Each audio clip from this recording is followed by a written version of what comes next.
దివంగత గాయకుడు ఎస్పీ బాలసుబ్రహ్మణ్యం కొడుకు సింగర్ ఎస్పీ చరణ్ కీడాకోల చిత్ర యూనిట్ కు నోటీసులు పంపించారు. ఆ మూవీలోని స్వాతిలో ముత్యమంత సాంగ్ కు సంబంధించి సంగీత దర్శకుడు వివేక్ సాగర్ తో పాటు చిత్ర యూనిట్ పై తీవ్ర స్థాయిలో ఆగ్రహం వ్యక్తం చేస్తున్నారు.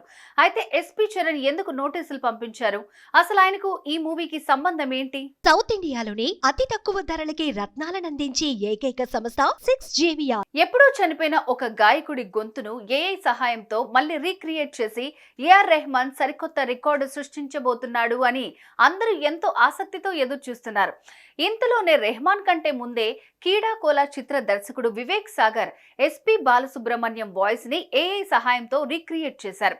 దీనిపై ఎస్పీ చరణ్ అభ్యంతరం వ్యక్తం చేశారు.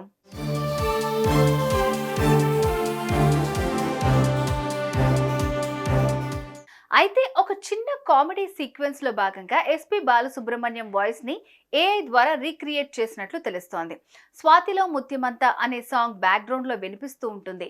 ఇక్కడ ఏఐ సహాయంతో ఎస్పీ బాలసుబ్రహ్మణ్యం గొంతును రీక్రియేట్ చేశారు. దీనిపై ఎస్పీ బాలసుబ్రహ్మణ్యం కుమారుడు అభ్యంతరం వ్యక్తం చేశారు.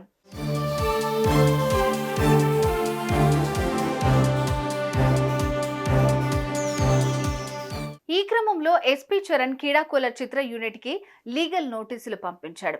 ఆ నోటీసులో నాన్న చనిపోయిన టెక్నాలజీని ఉపయోగించి ఆయన గొంతుకి జీవం పోసి బతికించడం మంచి పరిణామమే, కానీ మాకు ఎలాంటి సమాచారం ఇవ్వకుండా, మా అనుమతి తీసుకోకుండా అలా నాన్నగారి వాయిస్ ని రీక్రియేట్ చేయటం మాకు బాధగా అనిపించింది అని తెలిపారు. అలాగే ఆయన గొంతుని అనైతికంగా వాడుకున్నందుకు క్షమాపణలు చెప్పి నష్టపరిహారం ఇవ్వాలని కోరినట్లు తెలుస్తోంది.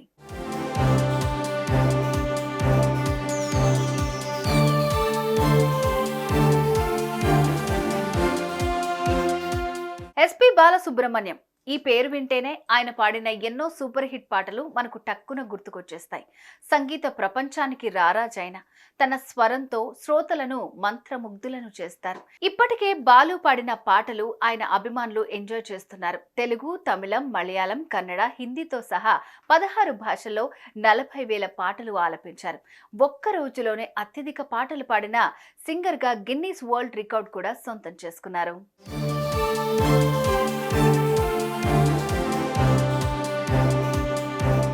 అయితే ఎస్పీ బాలు గొంతును ఏఏ సహాయంతో రీక్రియేట్ చేయాలని చాలా మంది అభిమానులు అడుగుతున్నట్లు Oscar winning music director AR Rahman ఇటీవలే తెలిపారు.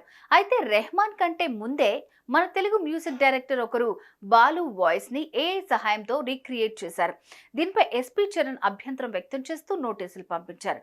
మరి దీనిపై కీడాకోల చిత్ర యూనిట్ కానీ తరుణ్ భాస్కర్ కానీ స్పందిస్తారేమో చూడాలి.